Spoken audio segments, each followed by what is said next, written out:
And welcome to another edition of RFD TV Live. I'm Mike Hansen. Agriculture Liquid Fertilizers is a manufacturer and marketer of their own proprietary line of complete crop nutrition. They're based in Michigan, but have production plants and a sales force across the country. They were guests here on RFD TV Live last April, and they're with us again tonight. Here we have Dr. Jerry Wilhm, the Senior Research Manager for Agriculture Liquid Fertilizers, and also we have Mr. Jamie Dezarn, who's a Senior Agronomist with Security Seed and Chemical and a dealer for agriculture as well. Jamie's located in Russellville, Kentucky. Jamie, let's get a little bit more familiar with Security Seed and what kind of role you play in your part of the country. Mike, Security Seed started in 1999 as a independently owned retailer, ag retailer. We started with 17 original employees. We had 4 locations, Kentucky and Tennessee. Since then, we've grown to 87 full-time employees. We have locations that service southern Indiana, Kentucky, Tennessee, northern Georgia, northern Alabama. When we started, our main focus was on just more or less crop seed and crop protection.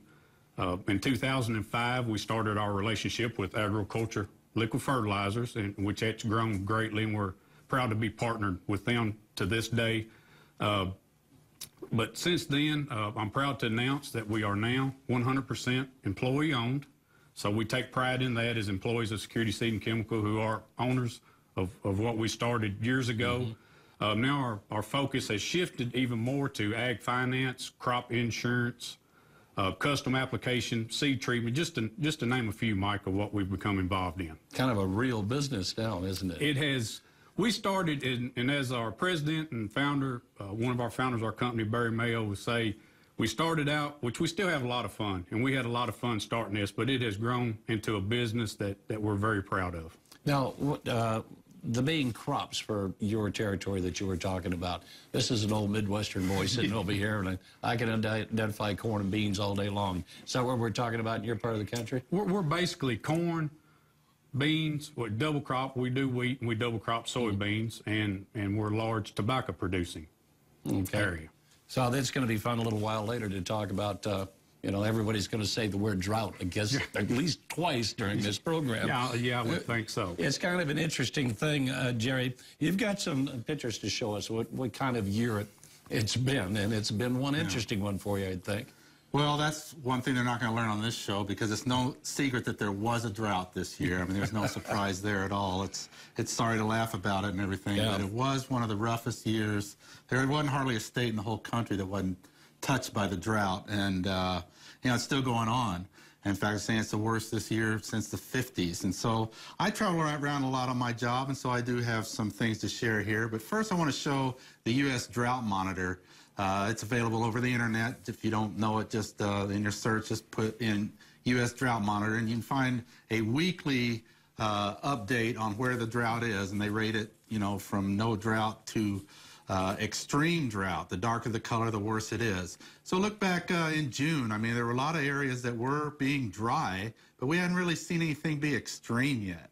And then you go into July, and then you start seeing quite a few red regions, you know, up through the Midwest and the plains, and you know, they're in Arkansas and areas like that. It seemed like every night you turned on the nightly news, there was some microphone interviewing a farmer out in states about how sorry things were, and you know, Arkansas, Illinois, and all those were on frequently. So the drought was no secret to the consumers. And then look at August, how that dark area, you know, up there, you know, growing into Missouri, up through the western plain states, and then, you know, through harvest, and now we're into October, and I just show October there because that's when they're trying to plant wheat there. But look in the wheat growing areas in the, you know, western Kansas and up through the Dakotas, how extremely dry it is. So drought is a severe problem, and it continues now. Okay, next please. Some areas started out dry, but some areas the drought just kind of sneaked up on them when they were least prepared. Like this is a picture of some research plots we had in Garden City, Missouri, which is kind of south of Kansas City, up there in northwest Missouri. And this is in late May. The corn looks great. In fact, I was there about a month earlier, And it was raining so hard we couldn't even get out to the field. So I came back in May and was really optimistic because we had different fertilizer treatments on this corn with a research company called Basic Soil Research. And then next, I got my yield report later, in the early fall, and I saw the yields were like 30 and 40 bushels after it looked this good early. I called them, I said, is that a typo? And they said, no, things really went downhill. The corn just couldn't make ears, and there's some pictures of the ears from the plot, like 30 and 40 bushels when you're expecting, pushing 200. So that was some bad experience for that area. Next. And then here's some dryland corn or cotton in western Oklahoma.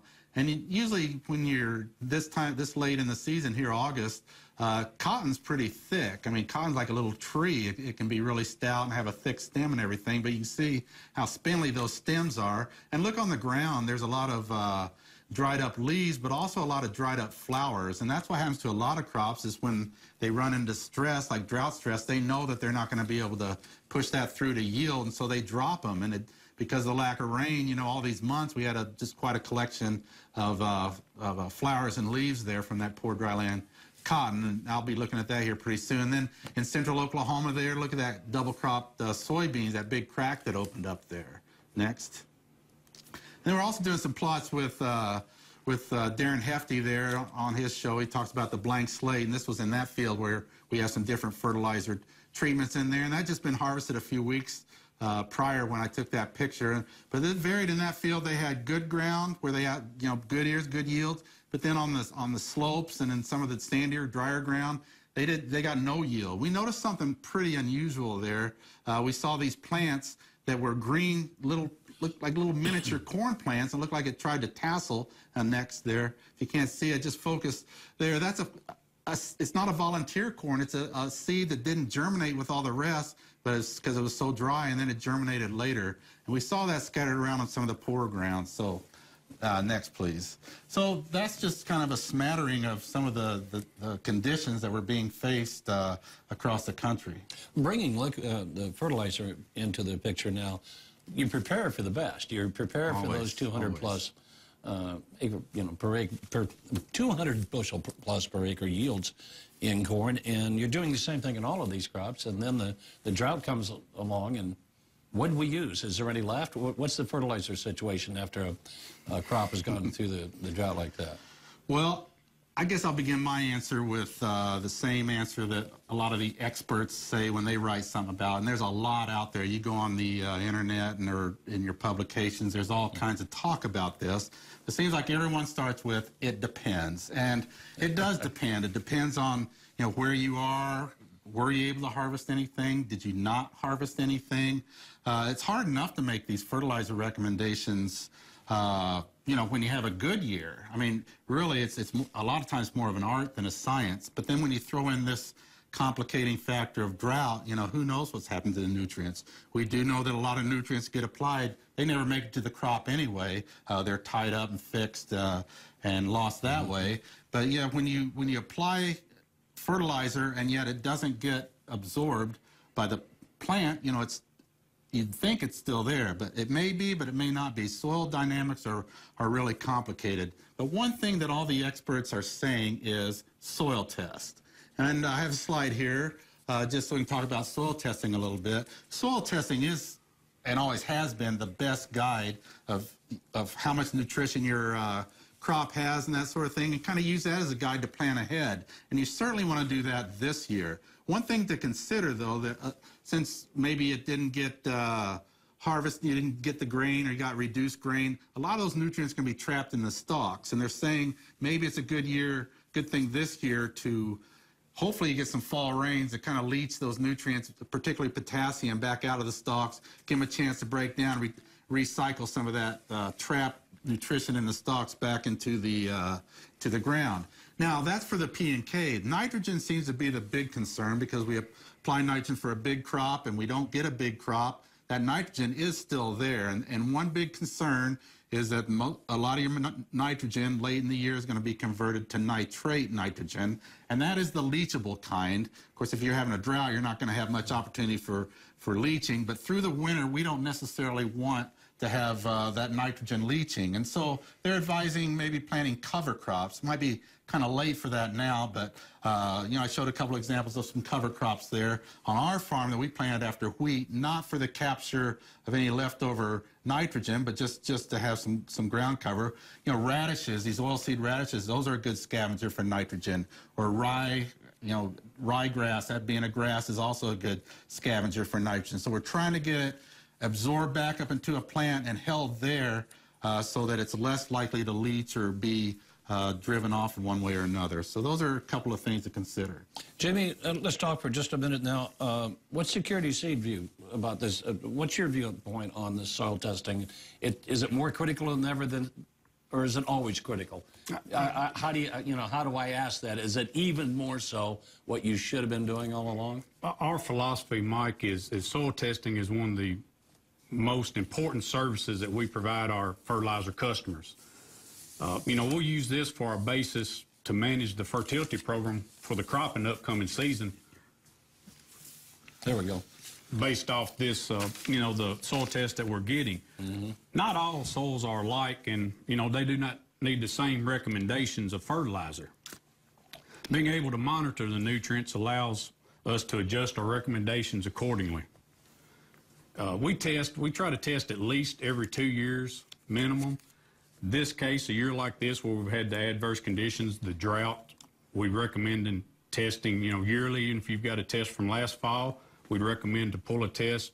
As Dr. Jury said, just so we will know, you know, what's available, because we have no way of knowing without soil testing what the drought has affected our nutrient levels. So, you know, soil testing this year is going to be very critical, as it is always. But we'll take these soil tests. We'll start to make recommendations, you know, off the soil test according to what's present, what we feel the crop's going to need on the soil types and coming up. Another opportunity this gives us opportunity to look at is micronutrients. I think a lot of times we may, I won't say ignore, but we don't pay as close attention to micronutrients for crops. So this gives us opportunity to monitor those micros. And then agriculture is really great. They got a great product line of not having only individual micros, but they have packages like Micro 500, one that we really utilize, that we can incorporate into the grower's fertility plan in the upcoming season. Two quick questions. One, when you're talking about micronutrients now and the management of these, over the last 5 years, I mean, this term is really coming into play. It just seems like it's ballooning, and you know, absolutely. and I ask that qualified because here I am, a farm broadcaster from the Midwest, and maybe it's just me, but doesn't it just seem to be there's a lot more attention being given to that? I think, Mike, what we're seeing there is just we're being more conscious of our crops. With the products they have, we're able to utilize that. We can foliar feed. You know, that's a big thing with their product lineup. We can tissue sample during the season to see if there's something that we're lacking in. And I think people really become conscious as acres that you're not able to get as many acres, I guess, available to the farmer. So they're trying to utilize that acre that they're farming. And micronutrients is just one way of doing that. Now, when you book these, and I'll ask both of you, but you've got the floor right now. We talked about being late with this, or later on, maybe as late as possible, to book when you take your soil samples, and that's just to see what you can get out of the crop residue? Right, because there still is appreciable amounts of nutrients in the corn stalks, bean stalks, whatever. And normally, when you have normal years, you know, you can get those to break down and release that back. But in a dry year, they're just kind of sitting there. And so we're hoping for some moisture to kind of leach that back down into the soil where we can take a sample and measure it. You scare me with those maps, because I'm just the November and December map are going to play a huge role. I think so. We've got to get some moisture sometime. We are wanting that. We're going to take a little break, and then we'll be back, but we're also going to take your questions anytime that you have one, because we're going to cover quite a few subjects here. And if you'd like us to stop, go back a second and ask a question, we're certainly inviting you to do so. And you can do that by dialing anytime 1-877-731-6733. Remember that number, and you can use it at any time. You'll use it in just a couple of minutes, however. We'll take a break. We're going to be right back. Your fertilizer investment is too important to risk, so please soil test to find out exactly what nutrients you need before you apply anything for next season. Remember, balance is just as important as quantity, and fertilizer efficiency determines how much really needs to be applied. Whether you need a little or a lot, agricultural liquid fertilizers deliver balanced nutrition to optimize your fertilizer efficiency. Learn more at agroliquid.com. Welcome to today's New Holland Field Smart Minute. Name's Eldon Garlish, and I'm here from the Mason City, Illinois area, and I farm with my two brothers and nephew. We have about 2,400 acres of cash grain corn, soybeans, a little bit of wheat. Last several years, we've upgraded our machinery to the newer models of equipment so that we have a small tractor for little jobs around the farm here, going all the way up to the large four-wheel drive that you see. We try to use conservation tillage on quite a bit of our property, chisel plows rather than the old moldboard plows, and we even have some light ground that we completely no-till into to hopefully conserve moisture, and this year that's going to be an important thing for us. For more information, visit newholland.com. Can't fill a barrel any fuller than its lowest stave, and your crops can't do any better than the nutrient that's in shortest supply. Your yield potential is only as good as the weakest nutrient in your fertilizer program. Give your crops more than just NPK.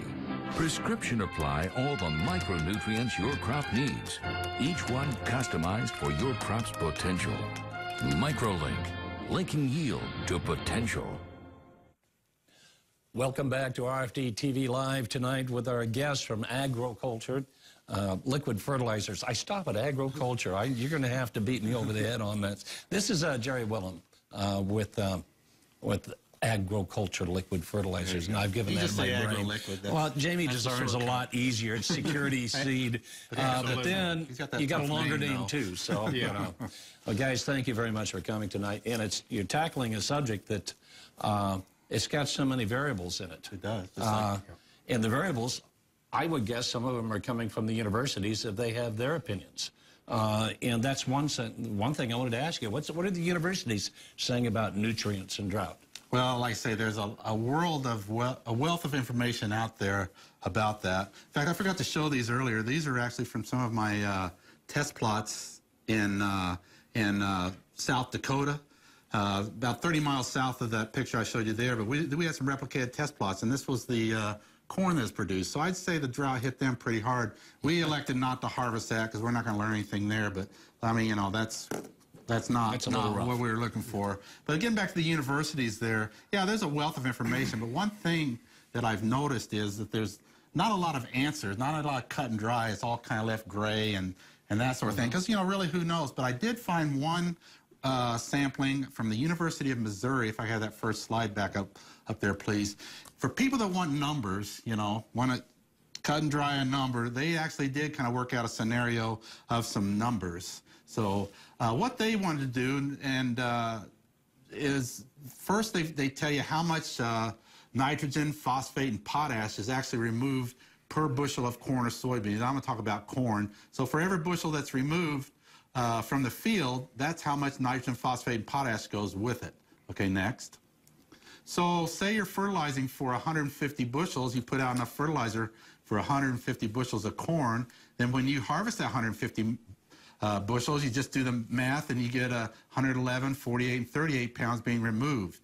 But that's if you're 150 bushels. But in a drought yield, say you only get 70 bushels. That means there's 80 bushels out there that didn't get formed, and so the fertilizer should be back there. So you take the 80 bushels for your phosphate times 0.32. You should have a credit of 26 pounds of phosphate and 20 pounds of the potash.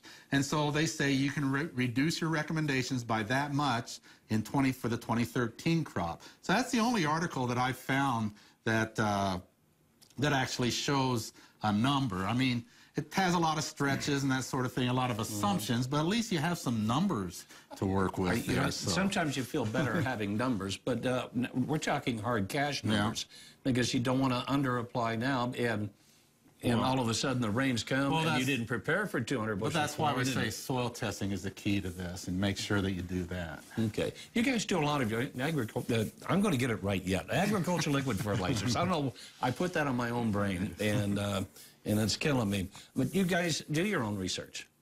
You aren't just reading reports. You actually do your own research. Well, the reason we do so much of our own research is because we have unique products. They're proprietary products, ones that were developed by the founders of our company, Mr. Douglas Cook, and have been improved and worked on since then. But there's no other nutrient products like that out there. So we can't really rely on, can't be lumped in with other nutrient research. So in 1994, we started our own research farm because we wanted to do our own testing as well as have a way to develop our new products and that sort of thing. And so being able to control everything was a lot more, it was a lot cheaper, I guess I could say, than having to always pay people to do it. We could do it ourselves and really expand the numbers of plots. So I have a little video here that I want to show. This is our corporate office that we're expanding. This is out on our farm. We grow a variety of crops, not just field crops, but fruits and vegetables as well. We're up to 12 farms now, 580 tillable acres, corn, soybeans, all different kinds of crops this year. And this is some cabbage there. You can tell cabbage by the way that it is there. And we were a little dry earlier, but we got rain later. So I would say that even though we were touched by drought, it really didn't affect us. How do we get those nice, perfectly square plots? We're using RTK technology to mark the ends of our borders, and then we can even those up. We do a lot of different applications of fertilizers, spraying them on the ground. Again, we have a GPS RTK-controlled sprayer, as well as planting. We have all different tillage systems, conventional till, no-till, strip till, and so we can do all different sorts of fertility inputs. For the vegetables, we have our own greenhouse where we can do our vegetable starts, a whole variety of different things that we start ourselves, and then they are moved out into the field. Of course, it's the harvest that really tells the whole story there, and we harvest around 2,500 plots of fruits and vegetables when it's all said and done. We have large plots. Our grain plots are hundreds of feet long, and we have a scale on our grain cart there. And here's one of our agronomists talking to some visitors about the vegetable transplants there that are going to be ready to go out and set out in the field. So we do it all different kinds of crops. So, you know, over 30 different crops there.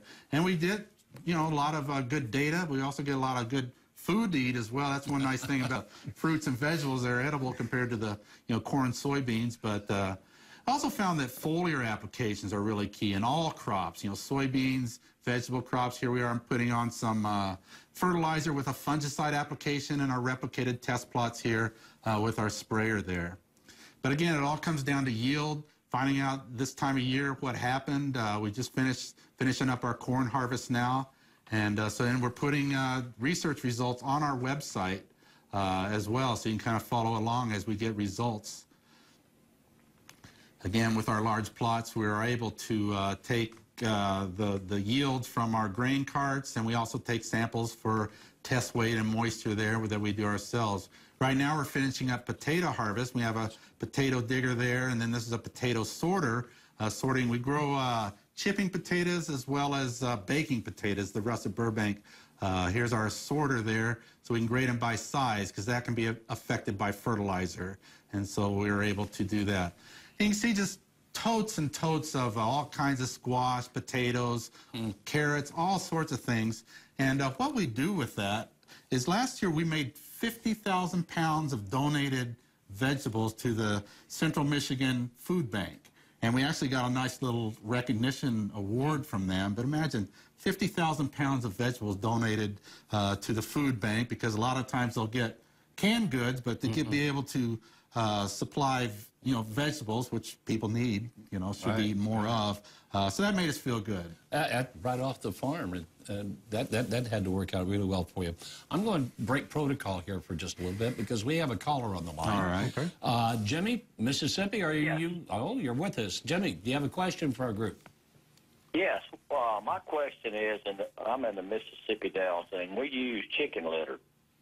We get our results from Mississippi State, and they test the litter, and I can't shoot from the hip and say what actually the P and K is, but my question is, do y'all use any kind of litter up there? We basically use it and substitute, and the only basic thing we have to we test soil for is our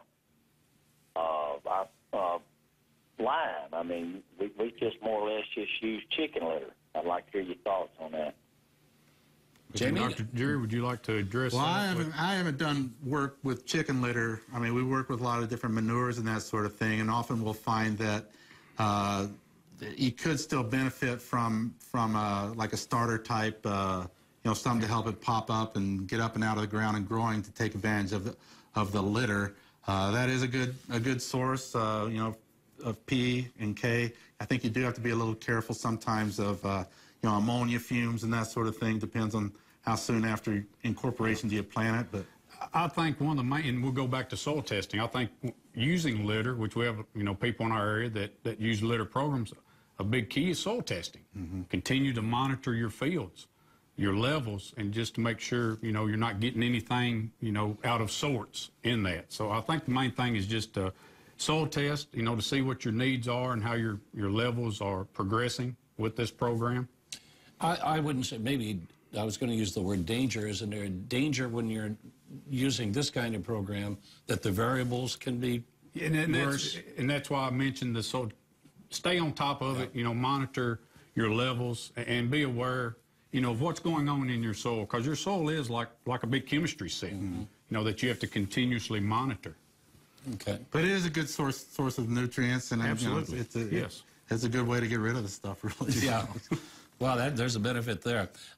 You talked about your research farm, and you said that you kind of escaped the drought a little bit. Mm-hmm. Have you done some drought research that we can go over a little bit?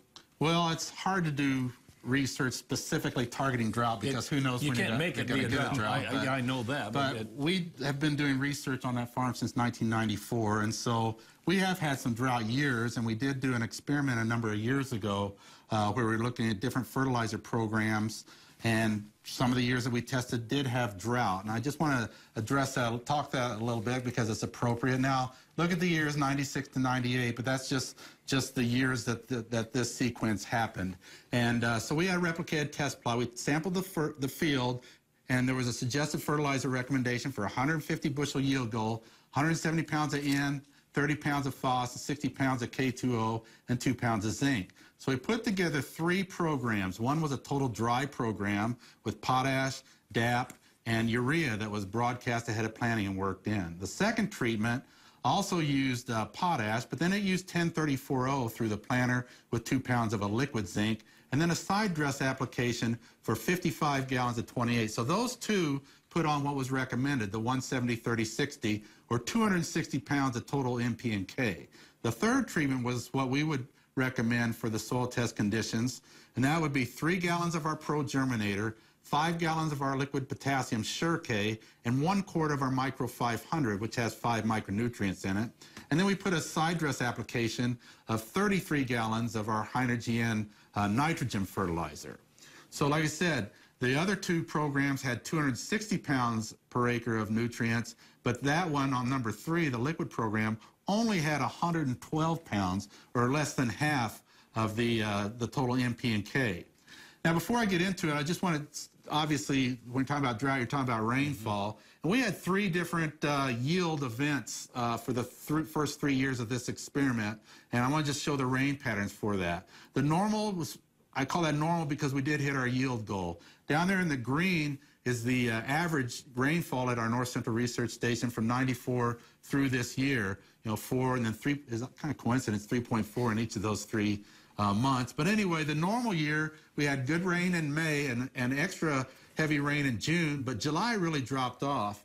Usually July is critical for moisture because that's when we start shooting tassels around early July, and then ear formation, pollination, that sort of thing on through July into August. So we had enough rain going in, and then we still had some decent rain in August to finish out. So about 16 inches total. We had higher yields in 1997, but look, we were drier in May, drier in June, but in July, the critical ear development month, 6 inches of rain, and that really is the reason that we had higher than expected yields. But look at the drought year, 1998, dry in May, dry in June, dry in July, and dry in August. And it's kind of interesting to look at July, the same amount of rain as in 1996, but because we had so much rain going in June in 1996, we were able to get our yields. I think you can really learn a lot. I don't know how many people keep track of their own rainfall, but if you kind of track a monthly rainfall, maybe you kind of predict what will happen. So let's look and see what happened. The first year, the normal year, I say normal because we were shooting for 150 bushels, and look, all three of the treatments gave about the same yields across 5 replications. They all yielded equally well, around 150 bushels, even though, again, the liquid has about less than half the amount of NP and K as the other two. Okay, next. This will be that favorable year. Look, we're up, all over 160. They're all still pretty close, but I also want to show this. Even though we're putting on only 112 with a liquid treatment, it still had enough nutrients to go beyond the 150 and along with the others up to 167 bushels. And so, we're putting on less, but it's doing the job. And then the drought year, obviously, where we had half the amount of rain as the other years, the yields really dropped off. But if you look, 85 bushels with the liquid isn't very good, but certainly better than 71 and 77 of the other two.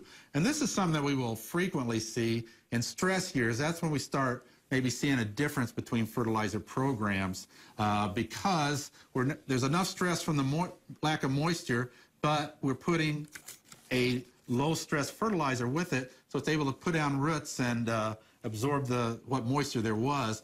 3-year average, even though they were pretty close the first year, the drought year really wiped out the first two, but the liquid still 3-year average quite a bit higher than the other two. And so, like I say, that wasn't specifically drought research, but it did show the same fertilizer programs.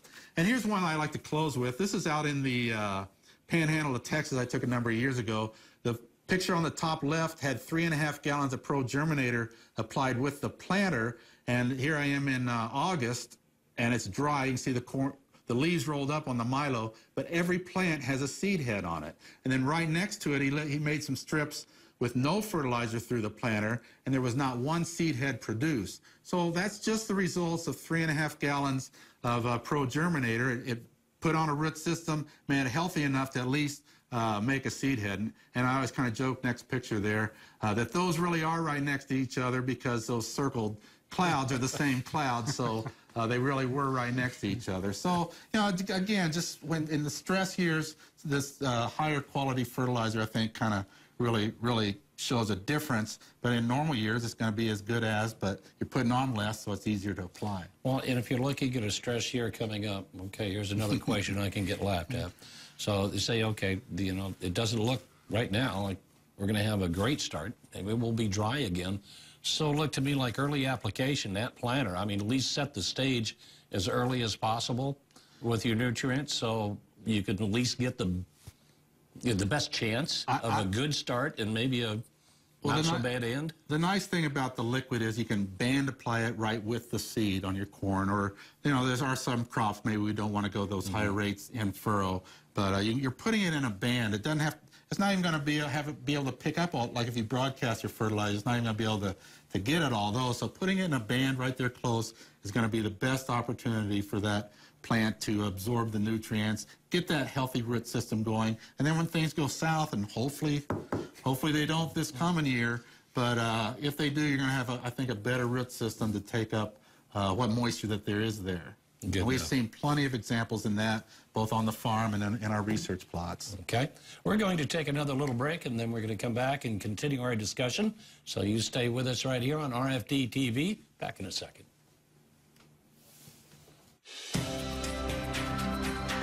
We're in the business of growing, thriving, feeding, farming.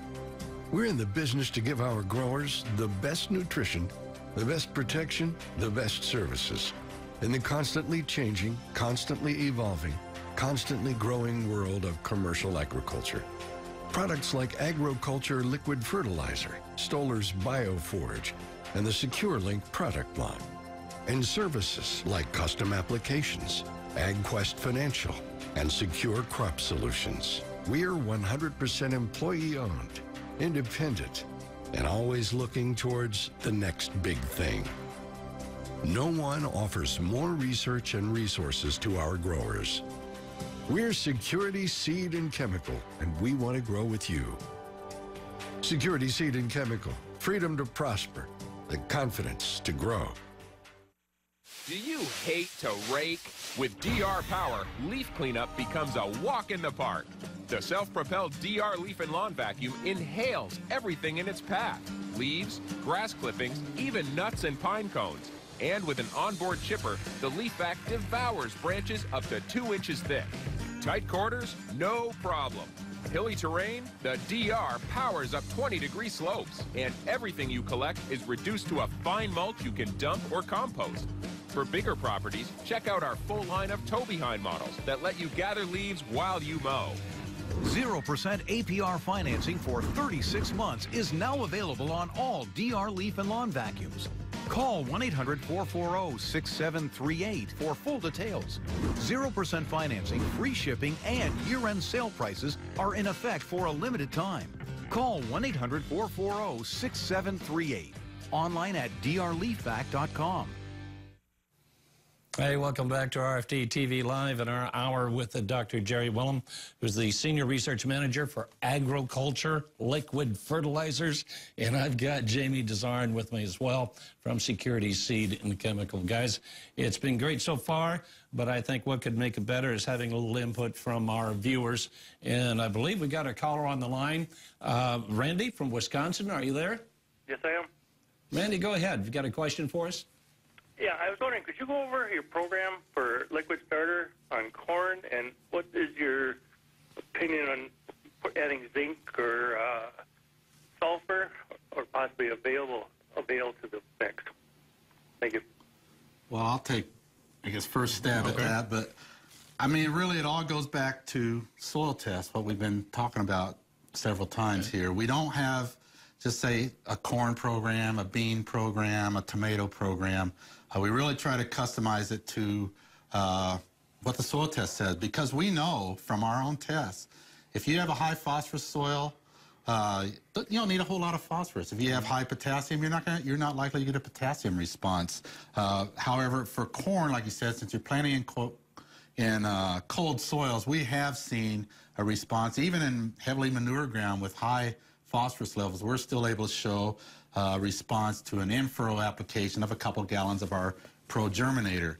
Zinc, we do have an individual zinc, but we have actually, through our research, we found that with this Micro 500, which has zinc plus 4 other micronutrients, we get a better zinc response using the Micro 500 than we do using higher rates of our straight zinc. So I think there is something to that synergism there. So, and then sulfur, we do have a couple of sulfur products. One of them is called Enhance. It's an additive for UAN nitrogen, but it's about a 9% sulfur with micros in it. But we have found that this is a sulfur that could be put in furrow applications on your corn. They're using the Enhance. And then for higher sulfur needs, we have a product called Access, which could be, we don't recommend that in furrow, but like with side dress nitrogen, and then another product that has some calcium in it. It's kind of designed for lower pH soils called Escalade. So we have a wealth of sulfur products. We have the phosphorus, potassium, the micronutrients, but really we do not like to make a recommendation unless we have something to back it up with, and that's a soil test. Okay. Let's go on and continue with the phones, guys, since we have guys wanting to ask some questions. Absolutely. We're here to take them. We're going to go to Kentucky now, and I hope Charlie's still with us. Charlie, are you there? Yeah. Well, thanks for calling, Charlie. You got a question for us? Well, I got a couple, really, there. Okay. I was wondering there, if you had to use this stuff here with dry fertilizer, or can you use it by itself? And I was wondering if that there would work very good on these strip jobs and stuff up here in eastern Kentucky. And how far does a gallon of that stuff go? Like on hayfields and stuff like that. Since you speak the language, I'll... Yeah, I heard Kentucky, so I'm looking at Jamie. Fellow Kentuckian, so thank you for calling in, by the way. But back to your question, that we have several customers that use this as a full fertility program. They will, you know, when we have some that will utilize it in their dry programs, but yes, this ProGerm Sure-K, the micros, can be used as a full fertility program. We're having great success at that. The way it's blended, we're getting a percentage that is a, we'll say, pop-up, and then the other is a long-chain polymer that feeds the crop throughout the season. So at Security Seed, we've really looked at this hard and have done some of our own research. We'll talk more about that later, Mike. But yes, just to answer his question, you can use this as a full fertility program with great results. All right. Thank you very much for the call. I'm going to ask for the number to come up, and it was already up there when I looked at the screen. 877-731-6733. You guys in the back here are way ahead of me. But give us a call, please, and we'll certainly spend the rest of our hour taking your questions. It's a lot more important than hearing the moderator talk. But I want to go back to Jamie for just a little bit. You mentioned local research, and that has to be a good asset for a local grower. I mean, just the way it works out. You've got somebody there. How do you guys view all of that? Is that the right way to put it? Good relationship there? Oh, yes, I agree, Mike. And we at Security Seed, we value the research that goes on there. Research is one of the most important tools that we can use to maximize a grower's yield using certain products.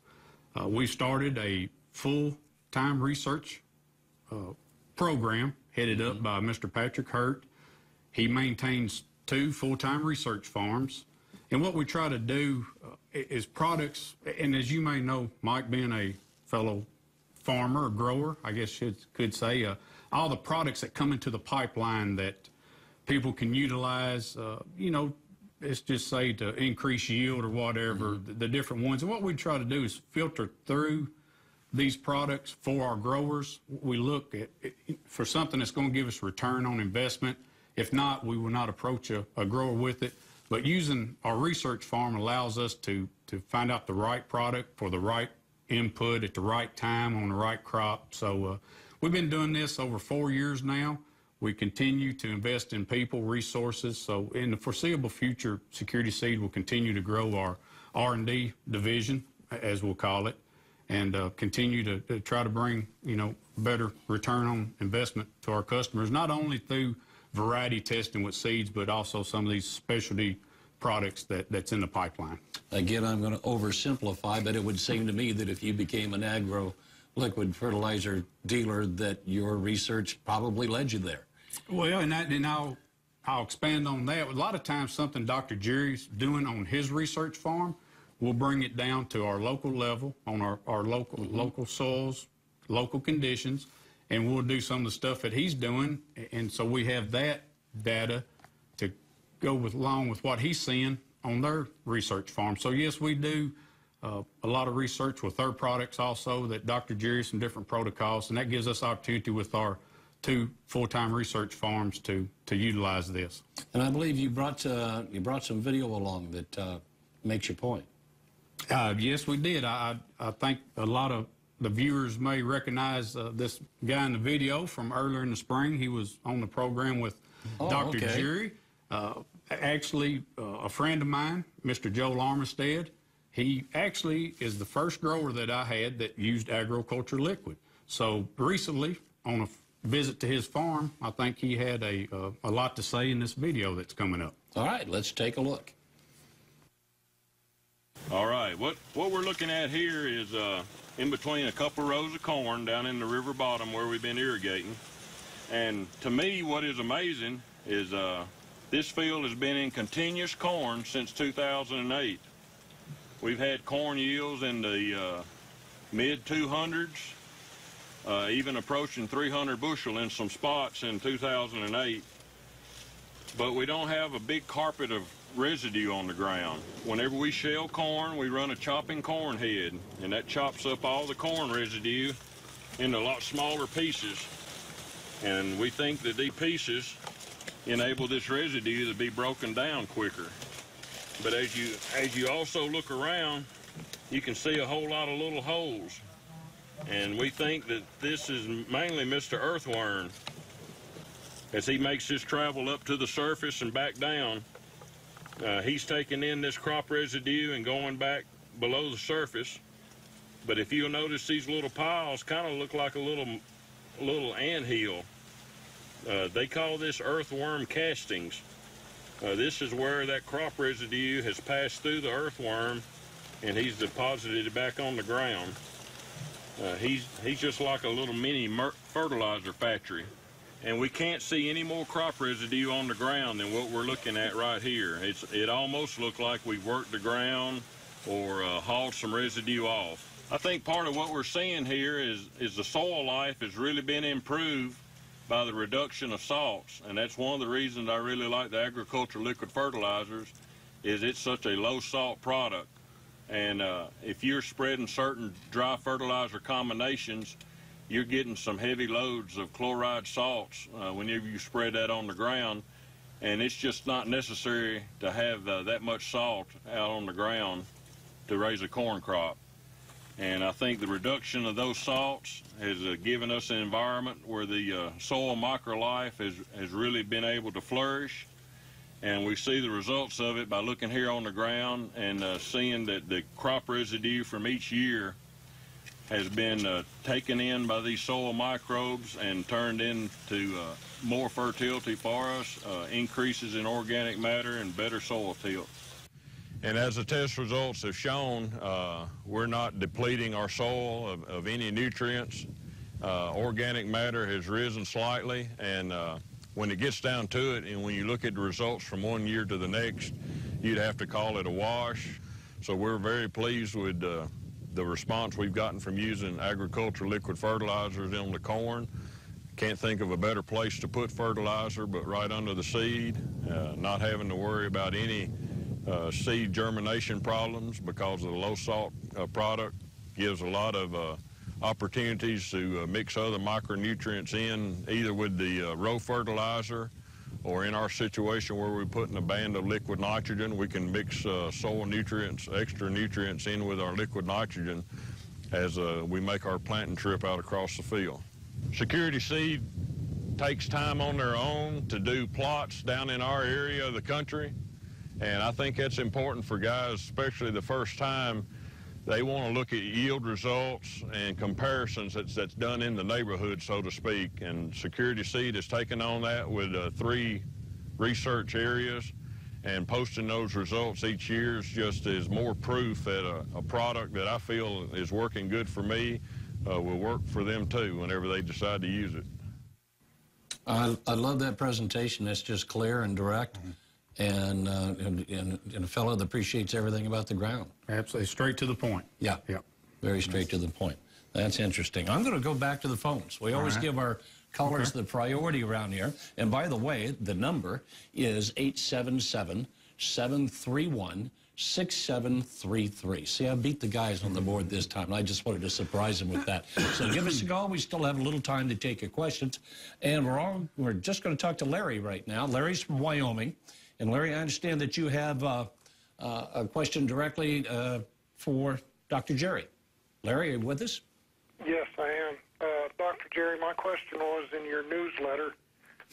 You had an article last summer about a test you'd done where you were putting fertilizer just 2 inches under the seed instead of a pop-up.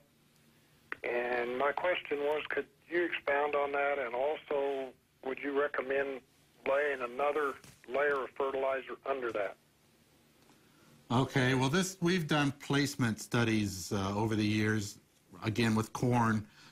There's different application equipment and that sort of thing in placement, and so we're getting questions on that. So we took a couple of different ones and put the same fertilizer program on. Actually, we did for 3 years, but we kind of got a late start the first year, but we have 2 solid years of replicated research on that.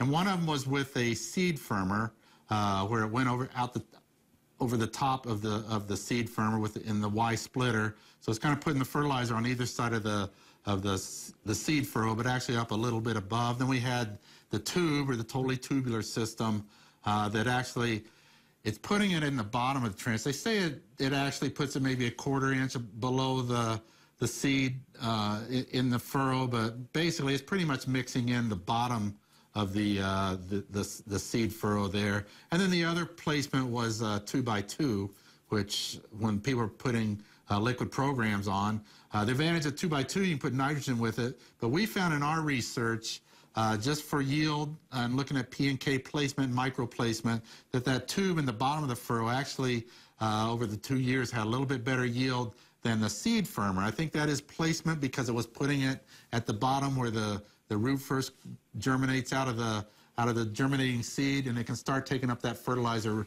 right away. And the placement with the seed firmer was still good, but is a little bit lower, but I think it's because the placement is actually up above the seed a little bit. And then there's going to be a lag for the plant to actually get over and start tapping into the band of fertilizer from the 2x2 placement. So again, a lot of growers will partner up. They'll maybe run their P and K fertilizer through their in-furrow placement, and then maybe run part of their nitrogen in the 2x2 placement. But yeah, just like we were talking about earlier in response to drought and that sort of thing, getting that fertilizer close to the seed, to the corn seed now, does seem to give us the best yield. Okay. All right. I'm going to kind of go back again because I want to go back one step here, Jamie, and it all ties into this. Okay, you've got all this, but you got to keep investing in what's next. What's next for your company? It looks like it takes as much technology as it does the knowledge and the nutrients. What are you guys spending money on lately?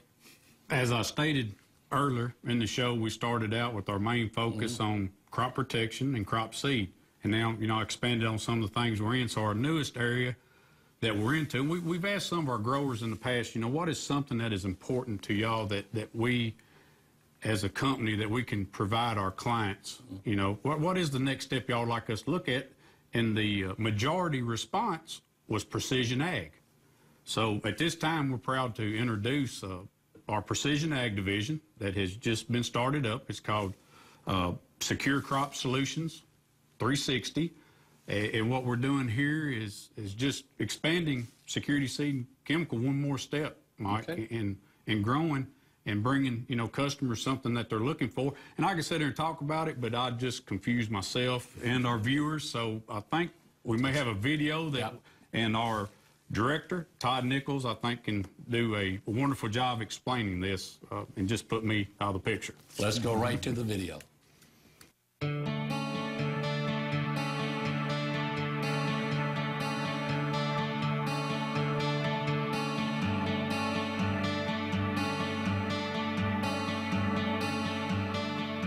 Hello, I'm Tom Daniel with Security Seed. Growers are always looking for new and better ways to bring yields, and Security is all about bringing those new and better products to our customers. Tools like Agriculture Liquid Fertilizer, AgQuest Financial Services, and our private branded products, SecureLink, that we've introduced to our growers over the last few years. Today we introduce to you our newest division within Security Seed, our Precision Ag Group known as Secure Crop Solutions. We know that we can't find any more acres today, and we've cut costs down to the bare bone. So the only way to get more yield out of the acres that we currently work is to work them smarter. And that's what Secure Crop Solutions is all about.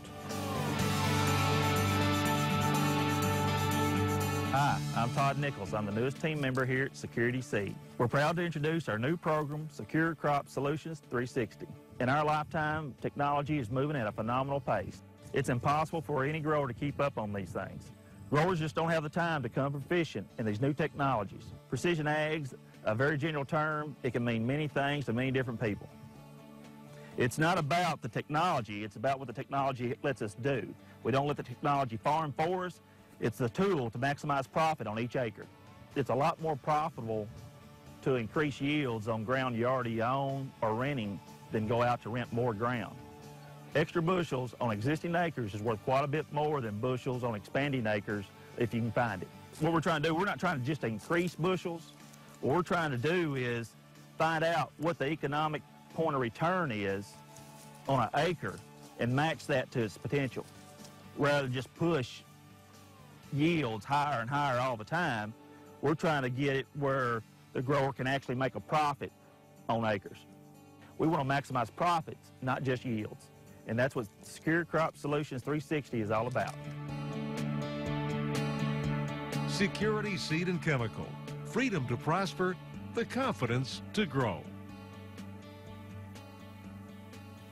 I like watching something like that. It is. It just seems like a fun place to work, and it is, Mike. And you get a lot to study. I mean, you're not going to run out of things to look at. Not at all. They keep us on our toes by the different things that we're bringing to the table. Okay, now this is Jamie Dezarn, who's with the Security Seed and Chemical Company. Jamie, do you have a website for us? Yes, I do, and I'd encourage our viewers. We was talking about research earlier, to just look us up. www.securityseed.com.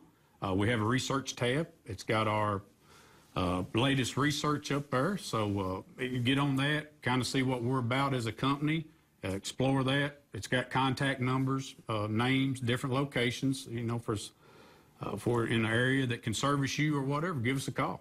Okay, good enough. And I suppose that we should watch for updates because things change and you're going to be flowing with it on your website on what kind of conditions your customers are running into. You never know, Mike, what tomorrow's going to bring with Security Seed and Chemicals. So, you know, we may get email in the morning of a new adventure, I'll say, that we're heading out into. So, all right. But thank you. It's been enjoyable being here with you and Dr. Jerry. Thank you very much. I'm glad you said Dr. Jerry, because I don't know how many times I've said that, and I should get all of this correct. Yeah. It is Dr. Jerry Wilhm. And Jerry, I'm going to go back to your first name now after I got done with that. I prefer that. Thanks a lot for coming. Now, a lot of things have changed since I believe you were here last April. I have. And now we're here now. There's almost an update coming, I would expect, because the longer we go through the winter months, the more we'll know and start having advice for the spring. It's going to be an interesting winter, isn't it?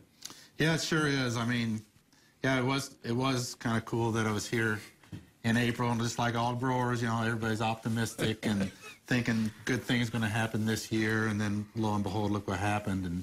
But that's what we do. We always kind of want to be able to advise, and that's what we try to share with you tonight. Both myself and Jamie enjoyed sharing the stage here with you as well. I learned a lot, but that's what makes Agriculture Liquid. You know, you talked about them having fun. We have a lot of fun too. I can't believe it. I've been with them for 20 years as of this year, and you know, we're still a small company, but we've really grown compared to how we used to be. One thing I also wanted to add is we do offer the opportunity for people to come and visit us at our research farm. We had this past year 7 research field days where people were able to come up, and we're going to have at least that many next year, so watch the website. All right. That's great. Guys, we're presenting some people that our producers will really like to get to know better, so thank you very much. We're getting to the end of another edition of RFD TV Live. I'm Mike Henson, and thank you so much